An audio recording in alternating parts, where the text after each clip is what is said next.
Hello dear students, how are you? I hope you are fine. Welcome to my channel Law Scholars and Legal Issues. I am Advocate Vinita. I am presenting here again with another important topic that is related to IPC. In the last previous class of IPC, I have already discussed about the right to private defense against property. उससे related जो भी provision है, जो भी concept था, मैंने detail में discuss किया है. अगर आपने मेरा वो वीडियो नहीं देखा है तो आप मेरा वीडियो वो जाकर चैनल पर देख सकते हो. उससे पहले मैंने right to private defence against person किया था, अगेंस्ट बॉडी किया था, वो भी मैंने अच्छे से कवर अप कर लिया है. अब हमारा एक कंसेप्ट रह गया है कि ठीक है, ये तो राइट टू प्राइवेट डिफेंस हमें मिल गया. अब लिमिटेशंस भी कुछ एक है, तो वो लिमिटेशन कहाँ दी गई है. तो अगर उन लिमिटेशन की आप बात करते हो तो सेक्शन 99 जो है वो लिमिटेशन की बात करता है. और इसके अलावा जो प्रोविजन है जहाँ पर आप डेथ कोज कर सकते हो और किन ग्राउंड पर आप नहीं कर सकते, तो वो सारी की चीज़ें जो है लिमिटेशन में फॉल कर जाएगी. तो बेसिक लिमिटेशन से रिलेटेड क्या कंसेप्ट है वो मैं आपको नोट्स बनवा दूंगी, बोर्ड पर करवा दूंगी साथ के साथ. लेकिन उससे पहले हम बेयर प्रोविजन देख लेते हैं. ये कह रहा है acts against which there is no right to private defence. कौन से ऐसे एक्ट्स है जहां पर आपको राइट टू प्राइवेट डिफेंस नहीं मिलेगा. तो कह रहा है कि there is no right to private defence against an act which does not reasonably cause the apprehension of death. जहां पर आपको रीजनेबली कॉज और अप्रीहेंशन ऑफ डेथ नहीं है, ग्रीवियस हर्ट नहीं है, if done or attempted to be done by public servant. और एक पब्लिक सर्वेंट जो है गुड फेथ में कोई ऐसा एक्ट कर रहा है under colour of his office. Under colour of his office का मतलब है ऑन ड्यूटी कर रहा है. दो that act may not be strictly justifiable. हालांकि वो एक्ट जो है पूरी तरह से उचित भी नहीं है. तो कह रहा है कि राइट टू प्राइवेट डिफेंस आपको नहीं मिलेगा अगर आपको डेथ कोज होने का डर है, ग्रीवियस हर्ट का डर है, और वो एक्ट जो कर रहा है वो एक ऐसा व्यक्ति कर रहा है जो पब्लिक सर्वेंट है, जो गुड फेथ में कर रहा है and under colour of his office, और अपनी उस ड्यूटी को परफॉर्म करते हुए कर रहा है. सेकंड पैरा कहता है there is no right of private defence against an act which does not reasonably cause the apprehension death if done or attempted to be done the direction of a public servant. या कोई एक ऐसा व्यक्ति जो under the direction of public servant कोई ऐसा act कर रहा है, गुड फेथ में कर रहा है, कलर ऑफ हिज ऑफिस कर रहा है, हालांकि फिर भी वो जो है जस्टिफिएबल नहीं है, उचित नहीं है. पहले क्लॉज में क्या है कि कोई भी पब्लिक सर्वेंट कर रहा है गुड फेथ में, यहाँ पर किसी पब्लिक सर्वेंट की डायरेक्शन से कर रहा है. तो 2 पॉइंट ये हो गए. Third, there is no right of private defence in cases in which there is time to have recourse to protection. ये कह रहा है कि आपके पास इतना टाइम है कि आप पब्लिक अथॉरिटी को बुला सकते हो, तो भी आपको राइट टू प्राइवेट डिफेंस नहीं मिलेगा. You have time to have recourse. आपने फ़ोन कर लिया और पब्लिक अथॉरिटी को बुला रहे हो, वो पहुंच रही है, तो आपके पास टाइम है, तो आप प्राइवेट डिफेंस का यूज़ नहीं कर सकते. The right of private defence in no case extends to the inflicting of more harm than it is necessary to inflict the purpose of defence. आप सिर्फ उतने ही चोट पहुंचा सकते हो जितना आपको डर है. तो एक्सटेंड बता रहा है कि आप हार्म भी उतना ही पहुंचा सकते हो जितना आपको खतरा है. अगर आपको खतरा है जान का, तो आप जान तक का हार्म पहुंचा सकते हो. सामने वाला व्यक्ति फायरिंग कर रहा है, बंदूक है, तो आपको जान का खतरा, तो आप क्रॉस फायरिंग कर सकते हो या किसी और वेपन से आप अपना बचाव कर सकते हो. लेकिन सामने वाले व्यक्ति के पास कुछ भी नहीं और आप कह रहे हो कि मुझे उससे जान का डर, और आप उसको फायरिंग कर देते हो, तो वो आपका राइट टू प्राइवेट डिफेंस में काउंट नहीं होगा. एक्सप्लेनेशन क्लियर कर रहा है कि a person is not deprive of his right to private defence against an act done or attempted to be done by public servant as such unless he knows or reason to believe that the person doing the act is a public servant.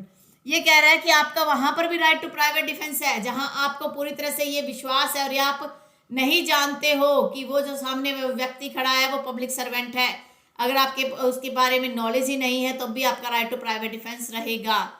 A person is not deprived of the right to private defense against an act done. कोई act done हो चुका है, कोई काम complete हो चुका है, और अटेम्प्टेड टू बी डन, या आपको लगता है कोई ऐसा अटेम्प्ट हो सकता है by the direction of a public servant, public servant की डायरेक्शन से, वही कि वो व्यक्ति जो है उसे पता ही नहीं है अनलेस के बिना उसे पता ही नहीं है, रीजन टू बिलीव भी नहीं है कि जो पर्सन जो एक्ट कर रहा है वो उस डायरेक्शन में कर रहा है, या such person states the authority, या वो व्यक्ति ये नहीं बताता कि उसके पास एक अथॉरिटी है, यानी कि उसको भेजा गया है किसी अथॉरिटी ने, या वो राइटिंग में कोई अथॉरिटी नहीं दिखा रहा है, तो ये माना जाएगा कि वहाँ पर भी व्यक्ति अपना right to private defence exercise कर रहा है.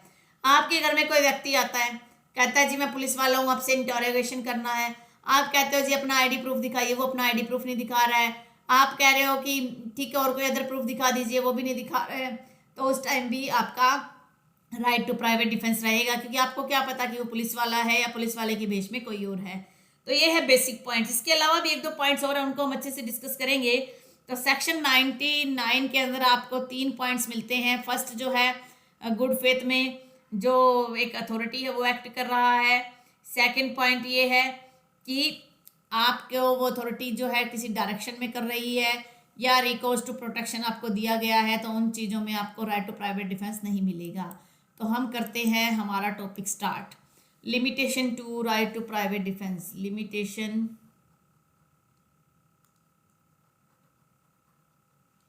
Limitation to right to private defence की लिमिटेशन कहाँ कहाँ दी गई है,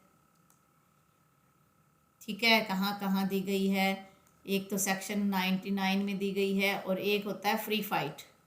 एक फ्री फाइट में आपका राइट टू प्राइवेट डिफेंस नहीं है। दो गुट है, दो गुटों के बीच में लड़ाई हो रही है, तो उसमें भी आपको राइट टू प्राइवेट डिफेंस नहीं मिलेगा।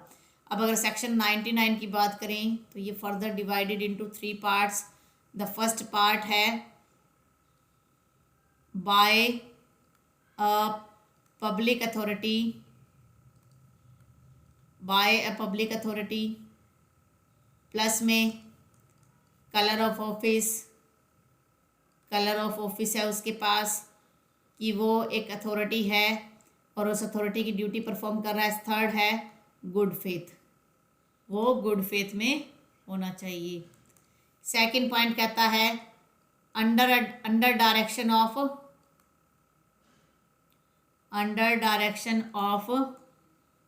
Public authority. Direction of public authority है, प्लस में कलर ऑफ ऑफिस है, प्लस में गुड फेथ है। थर्ड है टाइम टू रिकोर्स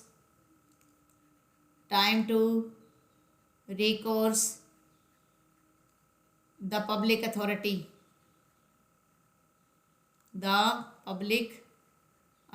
आपके पास टाइम था, आप जो है पुलिस को बुला सकते थे, आप किसी और व्यक्ति को बुला सकते थे। अगर ऐसा आप नहीं कर रहे हो और आपके पास टाइम था फिर भी आप नहीं कर रहे हो, तो आपका राइट टू प्राइवेट डिफेंस नहीं रहेगा। तो ये है बेसिकली 3 पॉइंट्स, ठीक है। अब इससे रिलेटेड एक दो केसेस हम कर लेते हैं, जिससे हमारा थोड़ा पॉइंट्स और अच्छे से डिसाइड हो जाएगा। अब हम आ जाते हैं सेक्शन 99 के फर्स्ट पॉइंट से। सेक्शन 99 का फर्स्ट पॉइंट, सेक्शन 99 पैरा 1 से रिलेटेड एक लैंडमार्क केस है, राम स्नेही वर्सेस स्टेट ऑफ यूपी। ये आपको कहीं भी बुक में मिल जाएगा, ऑनलाइन सोर्सेज से मिल जाएगा, कहीं से भी इसका डिटेल अगर आप स्टडी करना चाहते हो तो कर सकते हो। इस केस में क्या था, जो डेथ हुई थी वो एक पुलिस ऑफिसर की हुई थी। वो क्या करता है, किसी व्यक्ति के घर जाता है सर्च करने के लिए। वहाँ पर वो जो है सर्च वारंट लेकर नहीं जाता। जिस व्यक्ति के घर की वो सर्च करने जा रहा था तो वहाँ पर वो व्यक्ति प्रेजेंट नहीं था, उसकी वाइफ थी। वाइफ ने मना किया कि आप घर के अंदर नहीं आ सकते, लेकिन वो नहीं माना। उसके बाद उसकी वाइफ ने जो व्यक्ति था उसकी वाइफ ने शोर शराबा शुरू कर दिया। उसको सुनकर जो ये राम स्नेही जो व्यक्ति है, इसकी वाइफ थी, जो ये राम स्नेही के जो पड़ोसी थे वो वहाँ पर आ जाते हैं। और पुलिस ऑफिसर क्या करता है, वहाँ से रिवॉल्वर लिखवा लेता है। और वो क्या करेगा, पुलिस ऑफिसर रिवॉल्वर निकालता है। एक्यूज जो था राम स्नेही, उसने एक लाठी ब्लो दे दिया, लाठी मारी और पुलिस ऑफिसर को मार दिया। तो अब बात उठ के आई कि whether the right to private defence mentioned in this case fall under section 99 of para 1। तो कोर्ट ने क्या कहा वो आप समझ लीजिए थोड़ा सा, वो मैं थोड़ा पॉइंट लिखवा देती हूँ।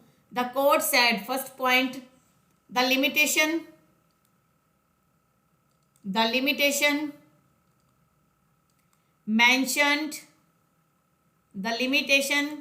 mentioned under section 99 is not applied।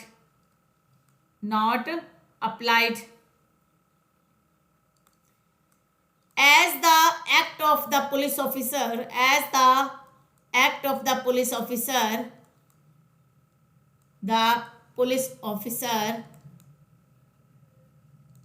is illegal, क्योंकि illegal as he has no arrest warrant, sorry know search warrant, उसके पास कोई सर्च वारंट नहीं था। अगर सर्च वारंट नहीं था और सर्च वारंट के बिना वो किसी के घर में जाएगा तो फिर क्या होगा? फिर तो देखिए यही हालत होगी जैसे इसमें हुई थी। Third, burden of proof, burden of proof is on the accuse, accuse पर बर्डन ऑफ प्रूफ होगा, provided under section 105 of Indian Evidence Act. तो यहाँ पर बर्डन ऑफ प्रूफ किसका होगा? एक्यूज का होगा। एक्यूज ये साबित करेगा कि उसने जो एक्ट किया वो राइट टू प्राइवेट डिफेंस में किया। तो इस प्रकार से पब्लिक अथॉरिटी अगर ये नहीं बताती कि वो एक पब्लिक अथॉरिटी है और किसी सामने वाले व्यक्ति के ऊपर अपना हक जमाए कि हाँ मैं पब्लिक सर्वेंट तो कुछ भी कर सकता हूँ, तो वहाँ पर आप ये क्लेम नहीं कर सकते कि आपका जो भी आपका एक्ट है वो लीगल एक्ट है और सामने वाले व्यक्ति के पास प्राइवेट डिफेंस नहीं है। इसी तरीके का एक और केस हम डिस्कस कर लेते हैं। The name of the case is Dhanna Singh versus emperor. पुराने केसेस है, ये लैंडमार्क है, लैंडमार्क कितना भी पुराना क्यों ना हो लैंडमार्क ही रहेगा। Dhanna Singh versus emperor, Dhanna Singh versus emperor. इस केस में क्या था, आधी रात का समय था, कुछ व्यक्ति क्या करते हैं, एक्यूज के घर पर आते हैं दीवार कूदकर। एक्यूज जाग जाता है क्योंकि एक्यूज ने कुत्तों के भौंकने की आवाज़ सुनी। एक्यूज ने हवा में फायर किया। जो भी लोग एंटर कर रहे थे वो पुलिस ऑफिसर थे। जब इस प्रकार की फायरिंग सुनी तो पुलिस ऑफिसर भी क्या करेंगे, फायरिंग करेंगे। पुलिस ऑफिसर ने फायरिंग की, एक्यूज ने रिटेलिएट किया, विरोध किया, विरोध में फायरिंग की, जिसकी वजह से एक पुलिस ऑफिसर की डेथ हो गई। He was prosecuted for murder, sorry, he was prosecuted for murder, वो मर्डर के लिए प्रोसिक्यूट किया गया। He took the plea, he took a plea of right to private defense। Court ने प्ली एक्सेप्ट की, the court accepted the plea, accepted the plea as the accused has no knowledge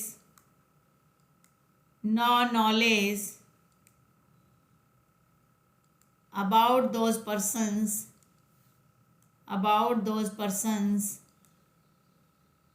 that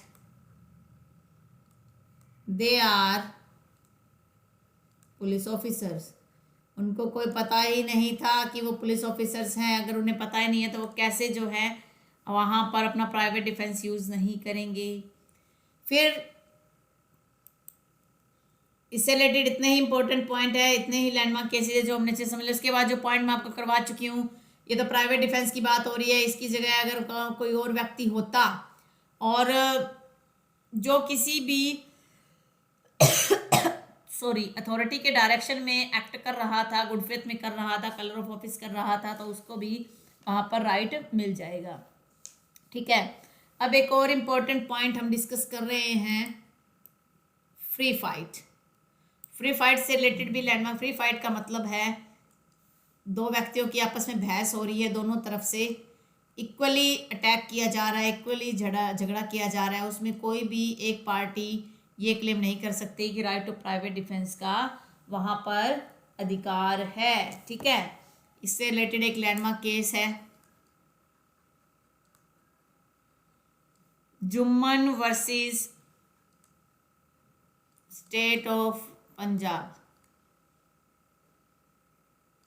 इसमें क्या हुआ था, दो parties के बीच में झगड़ा होता है सिटी कोर्ट में, कोर्ट रूम में नहीं, कोर्ट से बाहर। दोनों पार्टी वहां पर सुनवाई के लिए आई हुई थी, दोनों एक ही गांव से थे तो एक ही बस में आ रहे थे, ठीक है। तो उसमें क्या हुआ, दोनों का जब झगड़ा हुआ तो एक पार्टी ने दूसरी पार्टी को मार दिया। उसके बाद मर्डर का ट्रायल हुआ तो उसने ये कहा कि जी यहाँ पर तो उसका राइट टू प्राइवेट डिफेंस था, उसने राइट टू प्राइवेट डिफेंस में उसको मारा है। तो सुप्रीम कोर्ट ने साफ तौर पे मना कर दिया कि जब फ्री फाइट होगी तो उसमें no right to private defence can be exercised, किसी भी प्रकार से आप राइट टू प्राइवेट डिफेंस को एक्सरसाइज नहीं कर सकते। तो इस तरीके से आपका वहाँ पर राइट टू प्राइवेट डिफेंस नहीं बनेगा, क्योंकि राइट टू प्राइवेट डिफेंस तो तब बनता है जब किसी एक पार्टी ने एंटर किया हो, एक पार्टी जो है वहाँ पर अग्रेसर हो। यहाँ पर दोनों ही पार्टी अग्रेसर है तो नहीं बनेगा। इसके अलावा कुछ रिस्ट्रिक्शंस और हैं, कुछ लिमिटेशंस और हैं। लिमिटेशन है जो पार्शियल लिमिटेशन है, कहाँ पर दी गई है, सेक्शन 102 एंड 105 आईपीसी में दी गई है, जो मैं आपको अच्छे से करवा चुकी हूँ। 102 और 105 आईपीसी क्या कहता है कि आपकी लिमिटेशन उतनी है कि कब आपका प्राइवेट डिफेंस आएगा और कब जो है आपका प्राइवेट डिफेंस ख़त्म होगा। तो इसमें आप 100 और 103 को भी ऐड कर सकते हैं, ये भी इसी के अंदर काउंट होंगे। तो अगर लिमिटेशन की बात आ जाती है तो सेक्शन 99 में भी कर सकते हो, 100 में भी कर सकते हो, 102 में कर सकते हो, 103 में कर सकते हो, 105 में कर सकते हो लिमिटेशन का एक्सप्लेनेशन, और आप एक फ्री फाइट का एग्जाम्पल भी दे सकते हो। तो ये है बेसिक फंडा जो लिमिटेशन की बात करता है। अगर मेंस का आंसर राइट करना है तो उसमें भी आप ऐड कर सकते हो, और एलएलबी का एग्जाम भी आपने लिखना है तब भी आपके लिए इम्पोर्टेंट हो सकता है। आई होप आपको आज का वीडियो अच्छा लगा होगा। अगर आपको आज का वीडियो अच्छा लगा तो आप मेरे वीडियो को लाइक कीजिए। अगर आप मेरे चैनल पे न्यू हो और फर्स्ट टाइम इस वीडियो को देख रहे हो तो मैं आपसे रिक्वेस्ट करती हूँ कि आप मेरे चैनल को सब्सक्राइब कर लीजिए और बेल आइकन पर क्लिक कर दीजिए। कोरोना के इस टाइम पीरियड में आप अपने फैमिली मेम्बर्स का, अपने नेबरहुड का ध्यान रखिए। Stay home, stay safe, stay healthy. Thank you for watching and have a nice day.